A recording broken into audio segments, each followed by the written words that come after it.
Bismillahirrahmanirrahim. In this session, we will see about techniques and steps of counseling.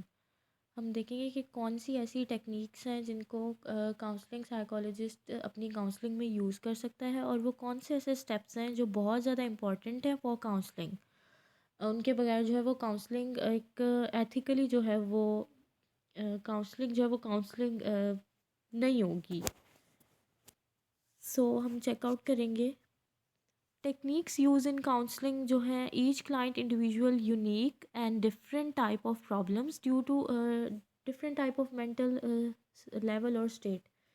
अब हर client है उसका calibre same तो नहीं है ना, हर किसी का माइंड उसका मेंटल लेवल एक दूसरे से चेंज है, तो उनकी प्रॉब्लम्स भी बहुत एक दूसरे से चेंज होंगी, किसी की सेम प्रॉब्लम नहीं होगी। तो हम बहुत सारे क्लाइंट्स को एक ही जगह पे इकट्ठा करके कंबाइन उनके साथ कोई भी थेरेपी अप्लाई नहीं कर सकते। इसी तरह से कंबाइन हम उनका कोई भी मसला जो है वो नहीं सुन सकते और ना ही हम सॉर्ट आउट कर सकते हैं, क्योंकि हर क्लाइंट जो है वो एक दूसरे से डिफरेंट है। They also have different problems, different issues due to their different mental level और mental state. Okay, hope you understand, ये पॉइंट आपको क्लियर हो गया होगा। सेकंड पॉइंट की तरफ आते हैं हम। Each counselling should be based on suitable environment.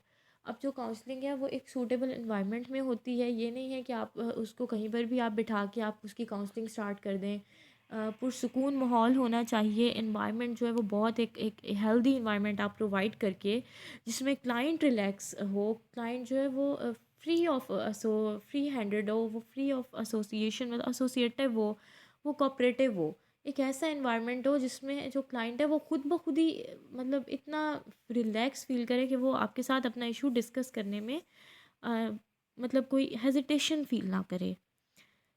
Helps the client being counsel to understand himself, facilitate to look at the situations with a new perspectives, develop positive outlooks, motivates to self solution oriented, find the solution of the problem, feel more connected to others. उनको आप मतलब आप उनको एक positive way में उनकी counselling करें। ये नहीं कि वो जो कह रहा है आप उसको नेगेटिविटी की तरफ सुन के आप उसे बताओ कि अच्छा अगर उसने ऐसे किया तो तुम उसके साथ ऐसे कर दो। नहीं, आप उसको बताओ कि हो सकता है दैट्स द रीज़न, या ये इशू आपको आ रहा है तो that was the problem. Ascending to descending orders हमने पढ़े होंगे। बिल्कुल इसी तरह से हमें क्लाइंट से बेसिकली बात क्या करनी है, फर्स्ट हमने रेपो डेवलप करनी है। उसके बाद हमने टेक्निक क्या यूज़ करनी है कि हमने उससे पूछना है आपको क्या प्रॉब्लम आ रही है। वो बताएगा मुझे ये इशू है, ये इशू है, ये इशू है। सो हम उससे कहेंगे कि आप जो है ना अपना इशू हमारे साथ डिस्कस करो।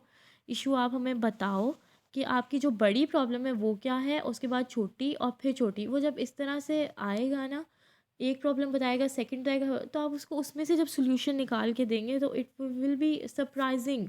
वो जो है बहुत ज़्यादा एक उसके अंदर रेपो डेवलप, उसकी जो बिल्ड कॉन्फिडेंट बिल्ड होगा कि मतलब आपके साथ उसका ट्रस्ट तो डेवलप हो गया, रेपो बिल्ड तो कर लिया आपने। जब आपने उसका प्रॉब्लम उसी के सामने ही उसको बताया कि अच्छा नहीं ऐसे ऐसे कर लेना था, ऐसे हो जाना था, तो ये तो सॉर्ट आउट हो गया, तब जो है ना वो उसके अंदर जो कॉन्फिडेंट आएगा ना, तो वो खुद भी अपने आप को जो है अपने इशूज़ को खुद फेस करने की एबिलिटी उसके अंदर जो है वो डेवलप हो जाएगी। Especially those who are close to you, loving friends, your family, or best relationships, reduce stress at home, in the workplace or in a relationship. जहाँ पे आपको सुकून मिल रहा है ना, जहाँ पे आपको पता है कि हाँ मेरे लिए कोई मसला नहीं है, आप उसी तरफ जो है अपने आप को बिज़ी रखें स्ट्रेस को कम करने के लिए। क्योंकि जब हमारे सामने किसी भी किस्म की प्रॉब्लम आती है, हम सबसे पहले क्या होता है, हमें स्ट्रेस हो जाते हैं, हम डिप्रेसिव हो जाते हैं, हम इरिटेट होने लग जाते हैं, हम डिफरेंट तरीके जो है वो इस तरह के अग्रेसिव और इस तरह की जो है वो चीज़ें शो करने लग जाते हैं। बट इफ़ कि अगर हम प्रॉब्लम को देखेंगे कि हाँ प्रॉब्लम आ गया और हम सोल्यूशन की तरफ दौड़ेंगे कि व्हाट वाज द सोल्यूशन, कि सोल्यूशन क्या है इसका, हम उसकी फाइंडिंग्स के पीछे जाएंगे, तो हमें स्ट्रेस नहीं होगा, हम डिप्रेसिव भी नहीं होंगे, हम सोल्यूशन ओरिएंटेड बन जाएंगे।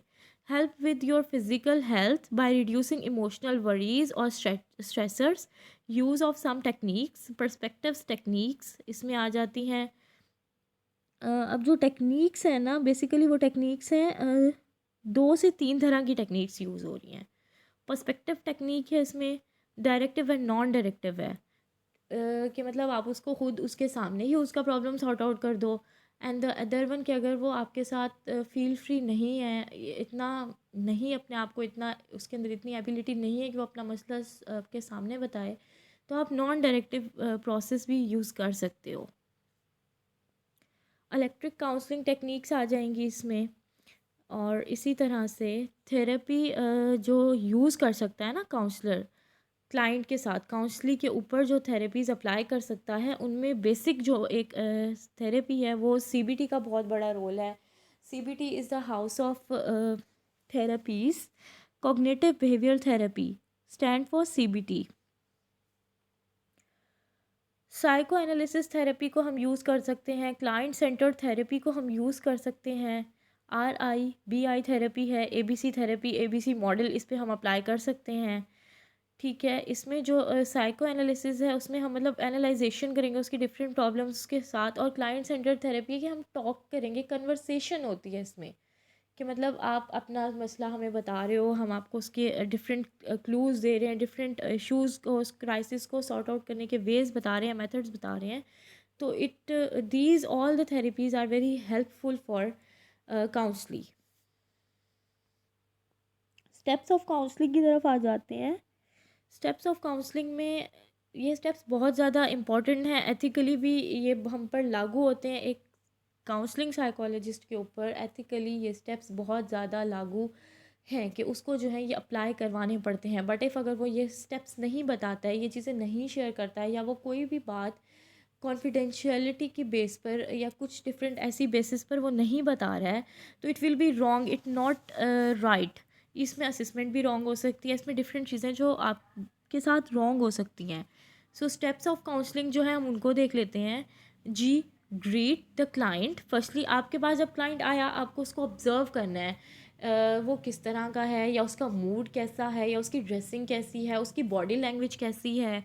ठीक है, उसके बाद फिर आपके पास वो आया, ठीक है, आ क्लाइंट अबाउट देम सेल्फ। जब उसने आपको अपने बारे में बताना शुरू किया, तब आपने क्या करना है, आपने क्लाइंट को एक तो एक अच्छा सा गेस्चर्स देना है। ठीक है, tell the client about the condition और सेशंस। फिर हमें उसको बताना है, जब उसने आपको अपने बारे में बता दिया कि मुझे ये मसला है, ये इशू मेरे साथ आ रहा है, ये सीन है, तो आपको ये बात बतानी है कि इतने सेशंस होंगे, ये कंडीशंस हैं, आपको इतने दिन आना पड़ेगा, और आपका जो ये इशू है ये सॉर्ट आउट हो जाएगा। अब सेशंस के बारे में मैं यहाँ पे एक पॉइंट क्लियर करूँगी। काउंसलिंग साइकोलॉजिस्ट जो है ना, वो सेशन प्रोवाइड कर सकता है इन अ वीक। एक वीक में सिर्फ एक सेशन प्रोवाइड करेगा। ठीक है, अगर, और सबसे बड़ी बात कि जो क्लाइंट है ना, वो आपके पास 6 मंथ तक अपनी प्रॉब्लम लेकर आ सकता है। बट इफ़ अगर वो 6 मंथ के अंदर अंदर रिकवर नहीं कर रहा, उसका इशू नहीं ख़त्म हो रहा, तो वो आपका क्लाइंट नहीं रहेगा। आफ्टर 6 मंथ आप उसको लीव कर देंगे।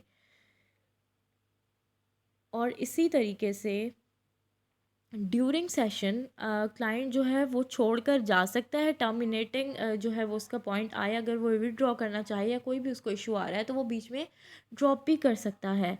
And the other thing is that कि अगर क्लाइंट आपसे सेशन के लिए टाइम ले रहे हैं, तो वो भी 1 मंथ पहले लेना पड़ता है। काउंसलिंग साइकोलॉजिस्ट से टाइम 1 मंथ पहले लिया जाता है। आफ्टर मंथ उसकी जो है वो सेशन स्टार्ट हो जाते हैं।